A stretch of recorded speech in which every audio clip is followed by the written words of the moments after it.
ce que nous déplorons porte sur deux choses. La première, c'est une longue procédure pénale qui court depuis 2007. Nous sommes en 2021, ça veut dire 14 années, et pour lequel, quand on a pensé qu'enfin on va avoir un délibéré en 2017, l'affaire n'a plus été appelée à la barre. Et depuis 2017 à aujourd'hui, l'affaire n'est plus appelée à la barre. On n'en parle même pas. C'est comme si elle n'existait pas. Alors que ça porte sur un préjudice, au dire d'experts, évalué à 223 millions dans ce pays. Ça, c'est un problème. Nous sommes pratiquement 600 familles et dont plus de 150 sont décédées. Aujourd'hui, le vrai problème, c'est ça. Vous avez vu, vous ne voyez que vos pères et vos grands-pères qui sont ici. Ce n'est pas des jeunes. Et la plupart ont servi ce pays plus de 30 ans, 35 ans, voire certains 41 ans. Donc, quand on nous donnait ces parcelles, ces terrains, c'était pour compenser 18 années de blocage de salaire.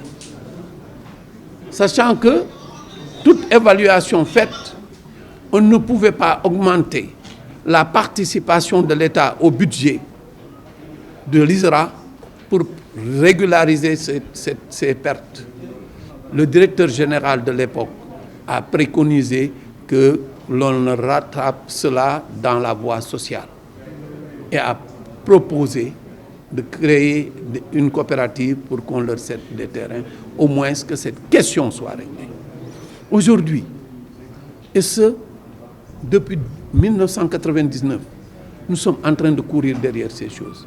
C'est ce bureau-là, nouvellement élu, qui a pu rapidement, malgré le contentieux, distribuer à plus de 500 de ses membres des parcelles. Mais trop, c'est trop. Ces messieurs-là, chaque jour, entre nous, c'est l'âge, c'est normal, on nous annoncera des décès. Des jeunes meurent, à plus forte raison des vieux, mais c'est plus naturel quand c'est nous les vieux. Mais de grâce, qu'on nous épargne cela. Deuxième élément, c'est que ces personnes qui sont restées impunies se sont recyclées avec d'autres qui ont été exclus pour créer ce qu'ils appellent le CODIAP, un collectif des intéressés et attributaires de parcelles.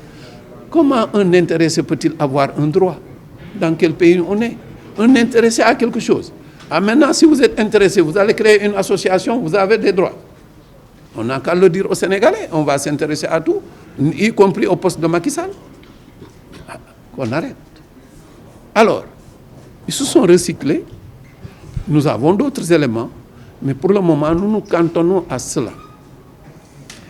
Un jugement, ils m'ont assigné en justice pour me demander de restituer, parce que eux, la justice les avait condamnés à me restituer tous les documents et biens de toute nature appartenant à la coopérative.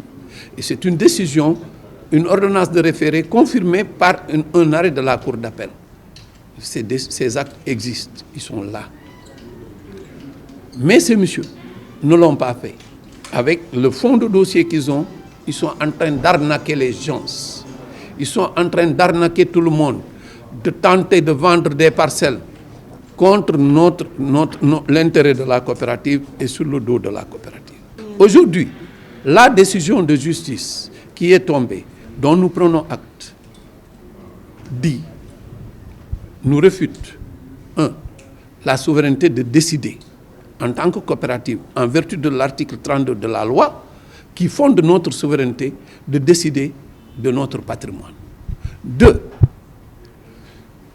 il existe bien des décisions de justice, parce que la Cour d'appel, en infirmant l'annulation de l'Assemblée, et la Cour suprême, en confirmant, en rejetant le pourvoi en cassation et confirmant donc la décision de la Cour d'appel, je pense, ça c'est une décision de justice, parce que l'annulation de l'Assemblée allait être l'annulation de toutes ces décisions. La non-annulation de l'Assemblée est donc la validation de toutes ces décisions.